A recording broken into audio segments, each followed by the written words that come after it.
নমস্কাৰ, মই ৰফিকুল ইছলাম। আপোনালোকক স্বাগতম জনাইছোঁ আমাৰ লাইভত। আজি আমি দেখাম আপোনালোকক ভয়ংকৰ বানপানীৰ দৃশ্য। আৰু আপোনালোকে চাই আছে, এইটো বঙাইগাঁও জিলা মানিকপুৰৰ অন্তৰ্গত 6 নং ভাণ্ডাৰাৰ দৃশ্য। আৰু এই দৃশ্যটো আপোনালোকে চাওক, কিমান মানে শিহৰণকাৰী দৃশ্য, ভয় লগা দৃশ্য। আচলতে ইয়াত আজি ৰাতিপুৱাৰ পৰা মানে নেৰানেৰ পৰা বৰষুণৰ সৈতে প্ৰবল বানপানীৰ ৰূপ ধাৰণ কৰিছে। আচলতে ইয়াত মানে এই গাঁওখন যে চাই আছে, তাতে এই গাঁওখন যে চাই আছে, এই গাঁওখনত মানে এখন ঘৰ আছিল। ইয়াতে এটা ঘৰ আছিল, ইতিমধ্যে নৈৰ বুকুত যা গ'ল। আৰু এখন যে আছে চাই আছে, চাওক কিমান মানে ওচৰতে লাগি আছে এই ঘৰখন। এইখন নৈ আৰু এইখন ঘৰ কিমান ওচৰতে আছে ঘৰখন। আজি আমি আপোনালোকক দেখুৱাম তাৰ এই সম্পূৰ্ণ দৃশ্য আজি আপোনালোকক দেখুৱাম। লগতে বানপানীৰ ফলত গৰাখহনীয়া কেনেধৰণৰ মানে ভয়ংকৰ ৰূপ সৃষ্টি কৰিছে, গৰাখহনীয়াৰ তাণ্ডৱ আজি আপোনালোকক দেখুৱাম আমি।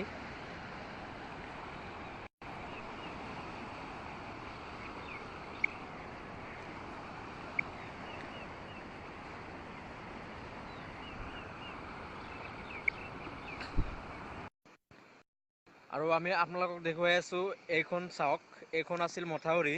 ইতিমধ্যে প্ৰায়ভাগে মানে সম্পূৰ্ণ ছিঙি গৈছে, নদীৰ বুকুত মানে যা গ'ল। আৰু ইয়াত কোনো নাই, কাৰণ ইয়াত কোনো আহিব ইয়াত কোন অহাৰ কথা আছে আৰু কোন নহাৰ কথা আছে, আপোনালোকে চাই থাকক। ইয়াত সকলোৱে যে এইখন যে গাঁও আছে, এইখন যে গাঁও চাই আছে আপোনালোকে, প্ৰায়বোৰ গাঁৱৰ মানুহৰ ঘৰতে মানে পানী সোমাইছে আৰু মানে সম্পূৰ্ণ ডুবি আছে। তেখেতৰ ঘৰ সম্পূৰ্ণ মানে বানপানীত ডুবি আছে, ঘৰৰ পৰা ওলাব পৰা নাই।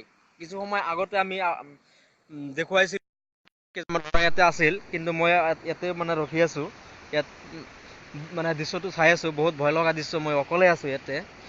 আচলতে কেনেকৈ মানে আজি আমি আপোনালোকক দেখুৱাম, মানে ওৱান কেমেৰাই কেনেকৈ গৰাখহনীয়া তাণ্ডৱ চলাইছে আই নদীৰ বুকুত, মানে কেনেকৈ মথাউৰি যা গৈছে, সেই দৃশ্যটো আমি আপোনালোকক দেখুৱাম।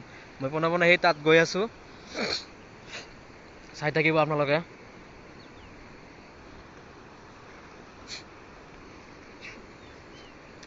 আচলতে সেইটো হ'ল বঙাইগাঁও জিলা মানে মাজেদি বৈ যোৱা এখন আই নদী। চাওক কিমান মানে ভয় লগা দৃশ্য। ইয়াতকৈ আৰু মানে ব্ৰহ্মপুত্ৰ নৈৰ নিচিনা হৈছে ইয়াত। বহুত মানে ভয় লগা দৃশ্য। আৰু ইয়াতে যে মানে ফাট মেলিছে, বহুত মানে সাৱধানতা অৱলম্বন কৰিব লগা হৈছে তাত যোৱাতে। বহুত ভয় লগা দৃশ্য। চাওক এইখিনি ফাট মেলিছে, আপোনালোকে চাই আছে, সেইখিনিও ফাট মেলিছে।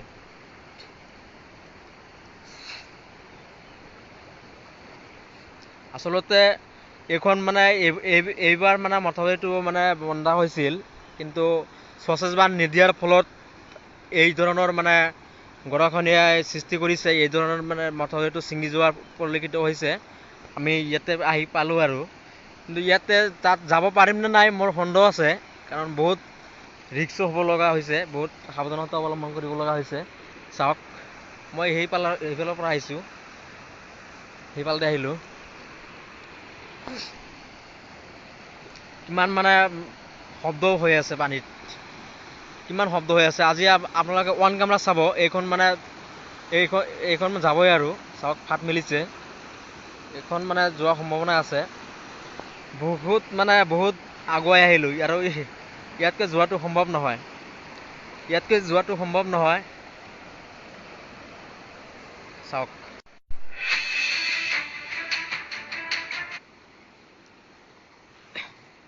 চাওক সেই দৃশ্যটো। আৰু সেইটো মানে গৈ আছে, আপোনালোকক দেখুৱাইছোঁ, ওৱান কেমেৰা চাব সেইটো কেনেকৈ গৈ আছে,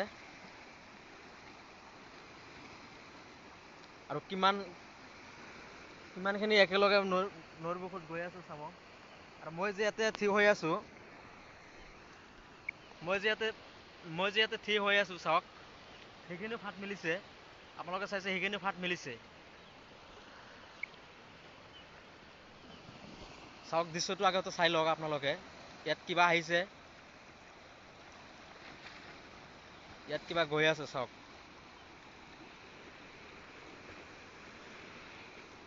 আৰু সেইখিনি গ'ল, চাওক আপোনালোকে চাই থাকক ওৱান কেমেৰা কেনেকৈ গৰাখহনীয়া তাণ্ডৱ চলাইছে চাওক।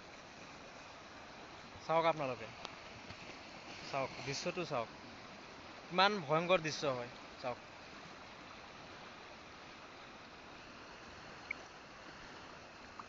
হয় মই তাত নাযাওঁ আচলতে, ইয়াত মই য'ত থিয় হৈ আছোঁ ইয়াতেও মানে ফাট মেলিছে, ইয়াতেও বহুত ফাট মেলিছে। মই লাহে লাহে মানে পিছুৱাই গৈ আছোঁ, ইয়াতেও ফাট মেলিছে। এই মই থিয় হৈ আছোঁ চাওক, সেইখিনি ফাট মেলিছে, সেইখিনি ফাট মেলিছে।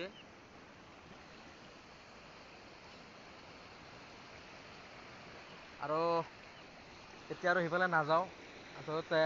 ইয়াত আৰু যদি ইয়াতে আমি বহুত সময় ৰখি থাকিব লগা হয় তেনেহ'লে আমাৰ এই ৰাস্তাটো বন্ধ হৈ যাব।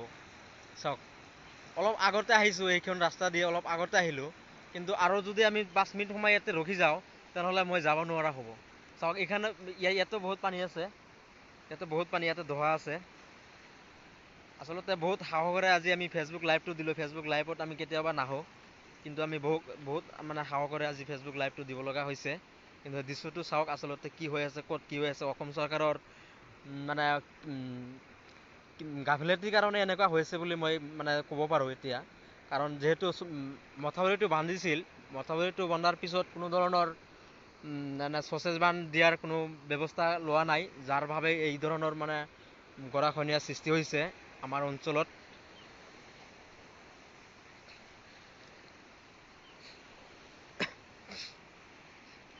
চাওক আৰু কিমান মানে কেনেকুৱাকৈ পানী মানে কেনেকুৱা ভয়াৱহ মানে ৰূপ ধাৰণ কৰিছে চাওক।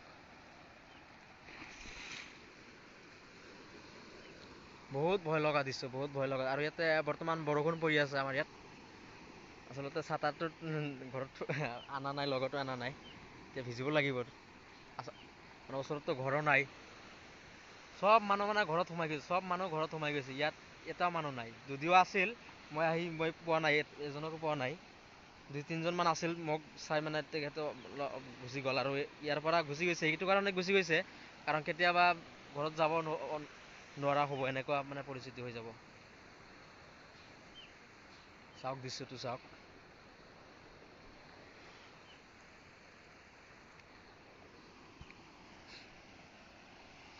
আচলতে এতিয়া আমি যদি যাওঁ, এতিয়া আমাৰ সিফালেদি যাব লগা হ'ব হা। এতিয়া আমাৰ সিফালেদি যাব লগীয়া হ'ব, আমাৰ গাঁওখন সেই তাতে আছে।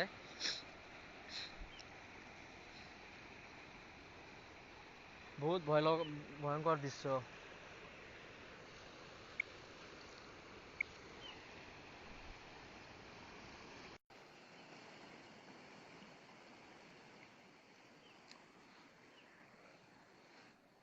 চাওক দৃশ্যটো চাওক, মই কেমেৰা মানে ইফাল সিফাল কৰি আছোঁ, দৃশ্যটো চাওক।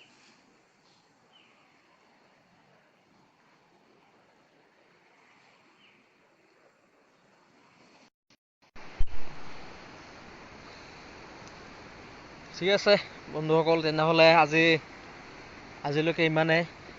আমাৰতো আৰু মানে চাব লাগিব আৰু দেখুৱাব লাগিব, এইখিনি আমাৰ মানে সেইখিনিতে আমাৰ দায়িত্ব মানে কৰ্তব্য শেষ হ'ব বুলি মই জ্ঞাত। কাৰণ আমিতো একো কৰিব নোৱাৰোঁ। আমাৰ ইয়াৰ স্থায়ী বিধায়ক আব্দুল হাই নাগৰী, তেখেতেও আমাৰ ইয়াত ৰাইজসকলৰ লগত মানে কোনো ধৰণৰ মানে সঁহাৰি দিয়া নাই, আৰু তেখেতেও এতিয়ালৈকে অহা নাই। নিশ্চয় তেখেতো জ্ঞাত নহয়, আৰু কেনেকৈ বা জ্ঞাত হ'ব। এটা কথা ভাবি লওক, কেনেকৈ বা জ্ঞাত হ'ব। এতিয়াতো ইলেকশ্যন নাই, এতিয়াতো ভোট নাই, এতিয়া জ্ঞাত হোৱাৰ কোনো প্ৰশ্নই নাহে। যেতিয়া ইলেকশ্যন আহিব, যেতিয়া ভোট আহিব, তেতিয়াহে জ্ঞাত হ'ব লাগিব। সাধাৰণ নিম্ন শ্ৰেণীৰ মানুহবিলাকক মানে সাৱটি ধৰি ক'ব মোক এইবাৰ ভোট দিব লাগিব।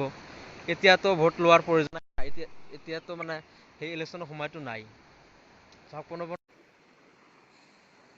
চাই থাকক আপোনালোকে, মই ইনশাল্লাহ দেখুৱাই থাকিম আপোনালোকক লাইভটো। অলপ আগতে মই ইফালেদি গৈছোঁ, কিন্তু এতিয়া যোৱাটো সম্ভৱ নহয়। ইফালেও বহুত পানী, ইফালে বহুত দহা হৈ আছে, আৰু ইফালেতো নৈ ভয়ংকৰ। এইফালেদি যোৱাটো সম্ভৱ নহয় আৰু। আচলতে সিফালেদিও ফাট মেলিছে, ইয়াতো ফাট মেলিছে। মই য'ত থিয় হৈ আছোঁ আচলতে চাওক, ইফালেদিও ফাট মেলিছে। একদম ফাটৰ মানে মাজভাগতে মই থিয় হৈ আছোঁ চাওক, ইফালেদি ফাট মেলিছে।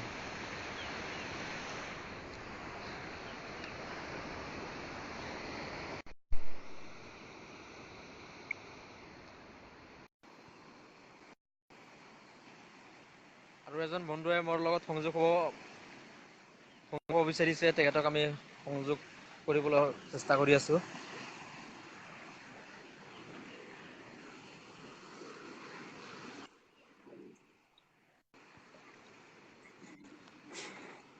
হয়, আমাৰ লাইভত আপোনাক স্বাগতম জনাইছোঁ। আবুল হান্নান মজুমদাৰ। হয় ভাইটি। আপুনি ক'ৰ পৰা কৈছে? হয়, মই লংকা উদালিৰ পৰা। জনাব। হয়, নাই বানৰ যি সংঘাত ৰূপ দেখিছোঁ,